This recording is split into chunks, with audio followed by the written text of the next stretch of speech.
Assalamualaikum warahmatullahi wabarakatuh. Perkenalkan, nama saya Nabila Yulestari dari kelas 6A Akuntansi Universitas Pancasila Tegal. Di sini saya akan membahas kasus etika profesi tentang PT Telekomunikasi yang terjepit di antara akuntan. Kronologi kasus, PT Telekomunikasi Indonesia memiliki reputasi yang baik di Bursa Efek Jakarta dan di NYSE. Dengan demikian, Telkom mempunyai PR tiap tahun untuk memberikan laporan keuangannya melalui SEC. Dengan berjalannya waktu, terjadi masalah pada tahun 2002, di mana PT Telkom membuat mekanisme tender untuk mengaudit keuangannya. Pada saat itu, yang memenangkan tender adalah kantor akuntan publik Haryanto Sehari dan rekan, akan tetapi karena ada sesuatu hal KAP tersebut mundur dan digantikan oleh kantor akuntan publik Dr. Edi Pianto Simon. Dalam perjalanan pengauditan oleh KAP ini juga tak semulus perjalanannya karena ada berbagai masalah, sehingga Bapepam LK menjatuhkan sanksi terhadapnya.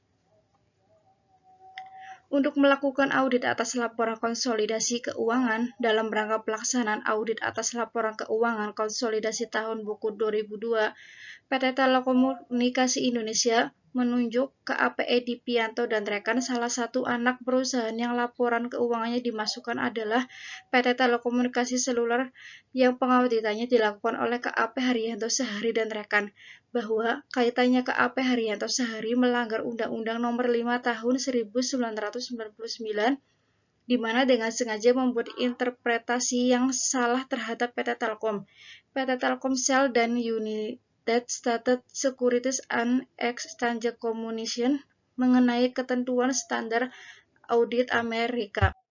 Penolakan KAP Edi Pianto oleh Tron International sebagai member Frame Agreement.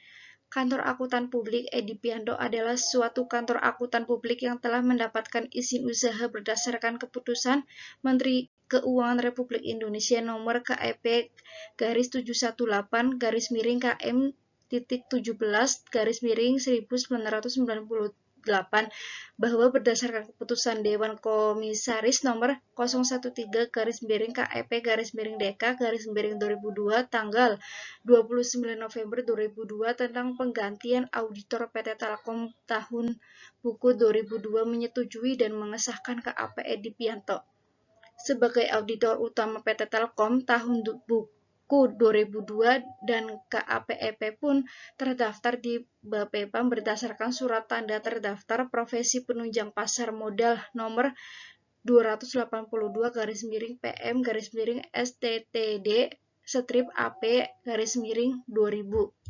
berdasarkan Appointment Letter tertanggal 6 Juni 2001 ditunjuk oleh PT Grant Thornton Indonesia sebagai member Frame, dan berdasarkan Addendum Grant Thornton International Member Frame Agreement yang berlaku efektif sampai 10 Mei 2001, dan kantor audit publik Edi Pianto berkedudukan sebagai regional Frame dari Grant Thornton International.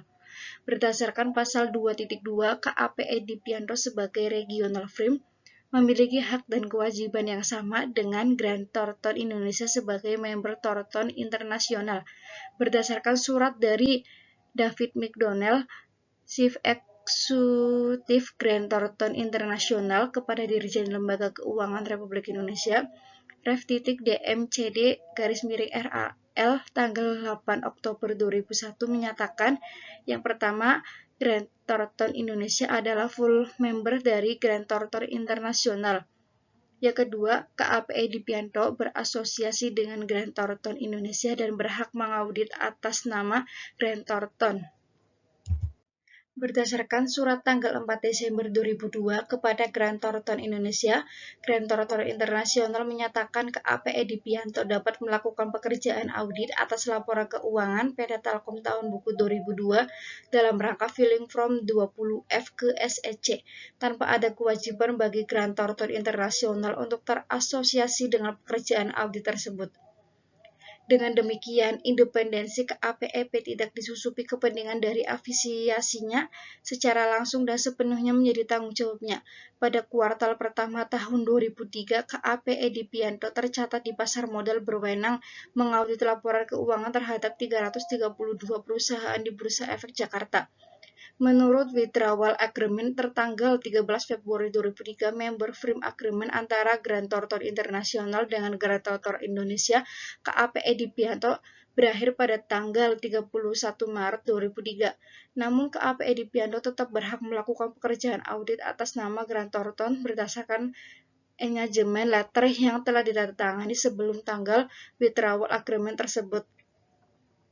Untuk memahami US GAAP dan GAAP dalam rangka filing from 20F, KAP Edi Pianto meminta bantuan dari Mark Iwan, Certified Public Accountant independen yang bukan merupakan partner dari Grant Thornton LLP untuk memberi pelatihan dan konsultasi. Di samping itu, sebagai KAP non-Amerika Serikat, KAP Edi Pianto dengan dukungan SEC Review yang mereka kontrak akan memenuhi ketentuan yang berlaku di SEC, khususnya regulasi S-X yang mengatur kualifikasi auditor asing. Karena waktunya sangat terbatas, KAPEP meminta hasil audit yang dahulu pernah dilakukan oleh KAP Haryanto Sehari. Akan tetapi, KAPHS meminta izin untuk melihat 20F seluruhnya terlebih dahulu. Permintaan tersebut ditolak oleh PT Telkom karena waktunya yang sangat krusial serta tidak ada hubungannya antara PT Telkom dengan KAPHS. Juga untuk segera dilaporkan ke SEC. Oleh karena itu, KAPHS pun menolak untuk memberitahu akan hasil audit yang pernah dilakukannya, serta KAPHS tidak memberi izin kepada KAP Edi Pianto untuk mengacu pada hasil audit sebelumnya. PT Telkom berpendapat tidak memerlukan izin dari KAPHS untuk melampirkan opininya. Keterkaitan GCS dengan kasus. Berdasarkan surat SEC kepada PT Telkom tertanggal 29 April 2003, SEC menyatakan tidak dapat menerima Form 20F disampaikan oleh PT Telkom dengan alasan-alasan sebagai berikut. Yang pertama, laporan keuangan konsolidasi PT Telkom tahun buku 2002 belum mendapatkan quality control dari Grant Thornton LLP selaku US Affiliate KAP Edi Pianto. Yang kedua, terlapor tidak memberi izin untuk dimasukkannya laporan audit terlapor atas laporan keuangan PT Telkom tahun buku 2002 dalam Form 20F PT Telkom. Yang ketiga, laporan keuangan konsolidasi PT Telkom tahun buku 2002 yang dimasukkan dalam Form 20F PT Telkom tidak disertai dengan laporan audit atas laporan keuangan anak perusahaan PT Telkom lainnya yang juga diacu oleh KAP Edi Pianto. Pelanggaran yang dilakukan, yang pertama kepercayaan. KAP Hadi Sutanto dan KAP Edi Pianto telah melanggar kepercayaan karena pasar keuangan tidak dapat beroperasi tanpa kepercayaan. Kerjasama adalah penting dan kepercayaan adalah prasyarat kerjasama. Yang kedua, pelanggaran terhadap independensi. Suatu kantor akuntan publik harus menunjukkan integritasinya kepada klien maupun masyarakat. Suatu KAP dalam tugasnya dituntut untuk bersikap jujur dan mempertahankan objektivitas tanpa dipengaruhi tekanan dari pihak manapun untuk kepentingan pribadi.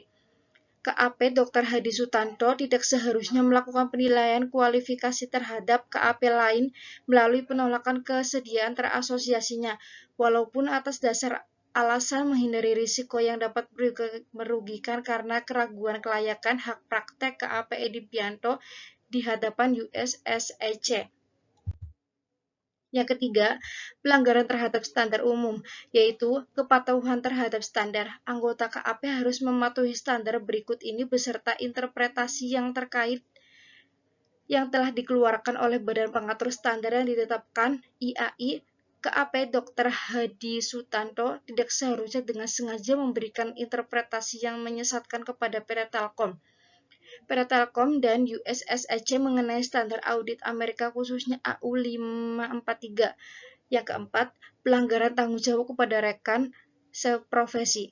Dengan memberikan interpretasi yang menyesatkan kepada PT Telkomsel dan US SEC, KAP Dr. Hadi Sutanto mengakibatkan rusaknya kualitas audit yang dilakukan oleh KAP Edi Pianto atas laporan keuangan konsolidasi PT Telkom tahun buku 2002, sehingga mengalami KAP Edi Pianto untuk bersaing dengan KAP Dr. Hadi Sutanto sehubung dengan penyediaan layanan audit perusahaan-perusahaan besar yang tercatat di lantai bursa.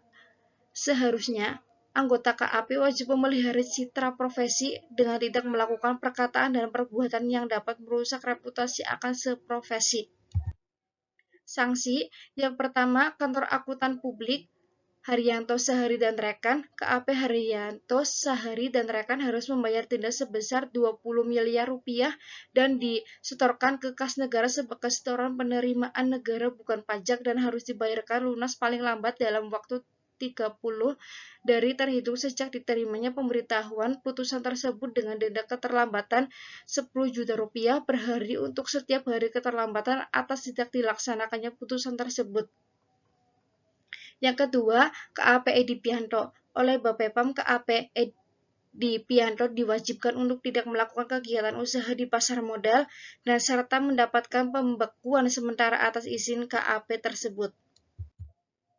Dampak yang pertama bagi masyarakat. Masyarakat dalam hal ini merupakan para investor yang berinvestasi di perusahaan tersebut terpaksa mengalami kerugian seiring dengan anjloknya harga saham yang dimiliki oleh PT Telkom. Yang kedua, bagi pemerintah. Akibat kasus ini, negara mengalami kerugian yaitu jatuhnya indeks harga saham gabungan di Bursa Efek yang secara tidak langsung akan mempengaruhi terhadap penurunannya keinginan investor baik di dalam negeri maupun luar negeri yang ingin berinvestasi di Indonesia terkhususnya di PT Telkom. Yang ketiga, bagi perusahaan, akibat kasus ini berdampak pada diberhentikannya sementara perdagangan saham PT Telkom yang tercatat di New York Stock Exchange. Kemudian, harga saham PT Telkom di Bursa Efek Jakarta turun secara signifikan dari harga penutupan sehari sebelumnya. Solusinya, ada pun solusi yang dapat kami tawarkan dalam kasus ini yaitu profesionalitas seorang auditor dalam menjalankan tugasnya merupakan aset penting yang harus dimiliki. Saling menghargai sesama profesi dan menjalankan tugas sebaik-baiknya adalah tujuan dari setiap pekerjaan. Minimal tidak membuat orang susah. Dengan bagusnya sikap dan sifat kantor akuntan publik yang ada di Indonesia akan membuat reputasi saham di pasar akan membaik.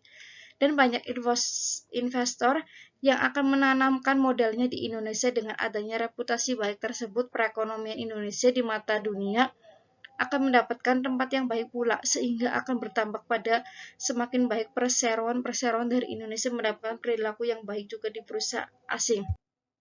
Sekian presentasi dari saya. Apabila ada kesalahan, mohon dimaafkan. Terima kasih. Wassalamualaikum warahmatullahi wabarakatuh.